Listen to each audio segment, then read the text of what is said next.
The generation that was told to go outside and not come back until the streetlights turned on is now raising kids in a world where parents can track their children's location from their phone. And that contrast tells you almost everything you need to know about Gen X parents. Because if you grew up in the late 60s, the 70s, or even the early 80s, childhood looked very different than it does today.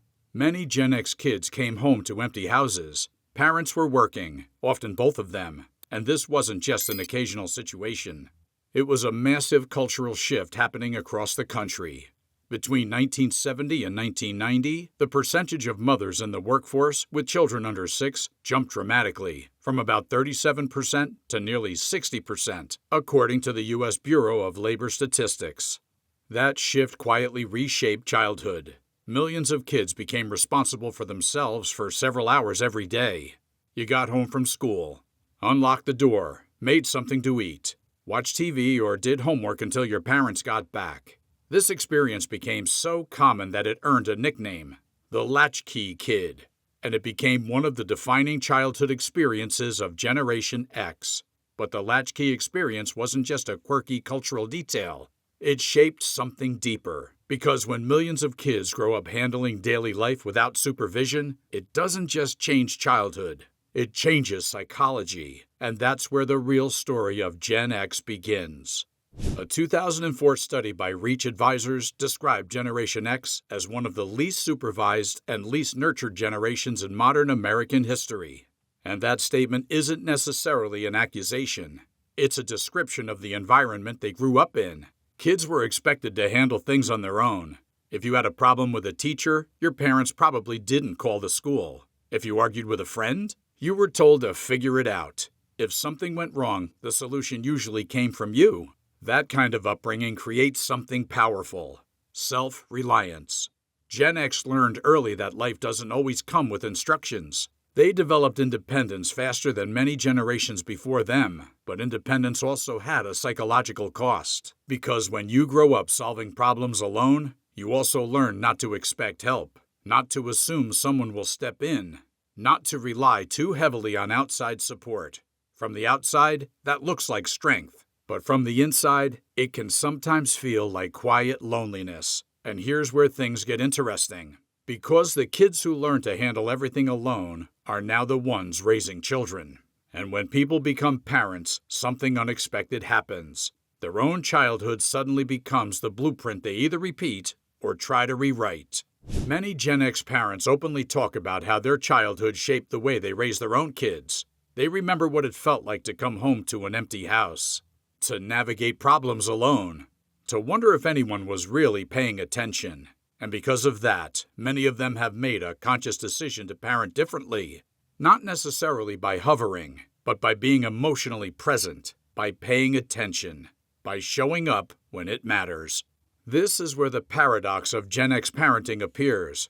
They value independence because they lived it, but they also remember the moments when independence felt like abandonment. So they try to walk a careful line, let kids struggle enough to grow, but not so much that they feel alone. So what does that actually look like in real life? Because Gen X didn't simply swing to the opposite extreme. Instead, they developed a parenting style that can seem almost invisible at first, until the moment it isn't. Observers who study generational patterns sometimes describe Gen X parents as stealth fighter parents.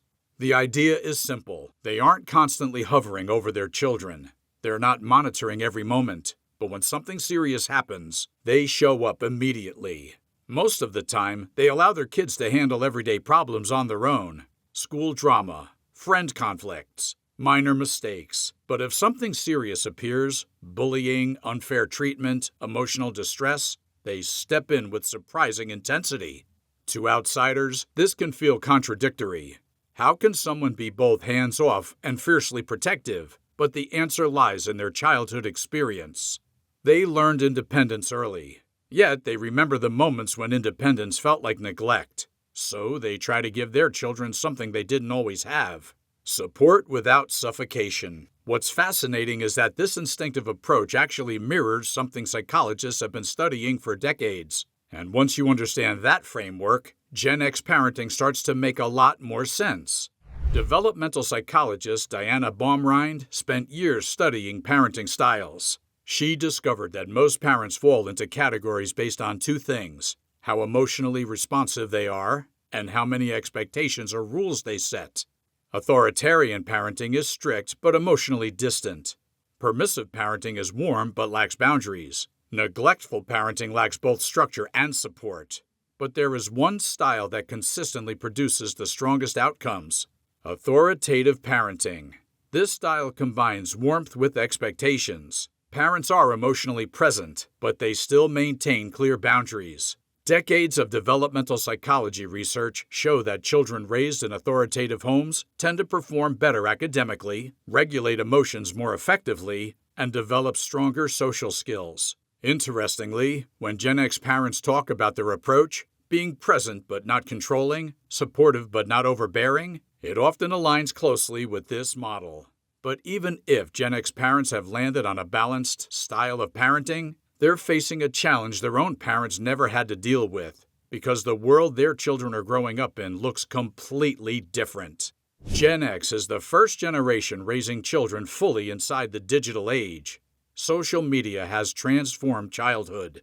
Every achievement can be posted online. Every mistake can be documented. Every moment can be compared to someone else's life. For people who grew up in a world where embarrassing moments disappear instead of living online forever, this is a dramatic shift. Gen X parents understand technology. They watched the internet arrive. They adapted to computers. They learned smartphones. But they also remember life before all of it. They remember boredom. And boredom was strangely productive. When there was nothing to do, you had to invent something. Go outside, create games, explore the neighborhood. That experience created creativity and independence, which is why many Gen X parents feel conflicted about screens. They understand the benefits, but they also see the psychological cost, and technology isn't the only pressure shaping Gen X parenting. There's another factor affecting millions of families, one that rarely gets talked about. Many Gen X parents are part of what sociologists call the sandwich generation. They are raising children while simultaneously caring for aging parents. That creates a unique kind of pressure: financial responsibility, emotional stress, limited time. They're helping their kids navigate school, friendships, and technology, while also helping their own parents deal with health problems, retirement challenges, or financial uncertainty. All while maintaining careers that may have already lasted decades. This constant balancing act can make Gen X parents appear emotionally exhausted because they are managing responsibilities in two directions at once. Interestingly, this pressure has also shaped how they approach parenting decisions. At a school event, a Gen X parent might appear relaxed compared to other parents. They're present, but they aren't micromanaging every moment. They trust their kids to handle many things themselves, yet they're still paying attention, ready to step in if needed. That balance might look confusing to outsiders, but it reflects a deeper goal: raising kids who can feel both secure and capable, children who know someone has their back, but also know how to solve their own problems. And when you step back and look at the bigger picture, something fascinating appears. Gen X parents aren't just raising children. They're quietly trying to rewrite parts of their own childhood. Gen X parenting is often about breaking certain cycles while preserving others. They want to keep the strength of their upbringing: resilience, independence, self-reliance. But they want to remove the parts that felt difficult: emotional distance, lack of support, feeling invisible. And it's not a simple formula. And it doesn't always match what parenting experts recommend. But it reflects something deeply human: the desire to improve what came before, and maybe that's exactly the point. Gen X has never been particularly interested in fitting into neat categories anyway. In the end, the psychology of Gen X parents reflects the generation itself: practical, independent, skeptical of trends, focused on preparing their kids for real life. They may not talk about it often, but the memory of unlocking an empty house after school still exists somewhere in the background. And that memory quietly shapes how they show up for their children today. Not by eliminating independence, but by making sure independence never feels like abandonment. If you enjoy these kinds of deep dives into generational psychology, consider subscribing. And if you'd like to support the channel and help these long-form explorations continue, joining as a channel member is always a great way to do that.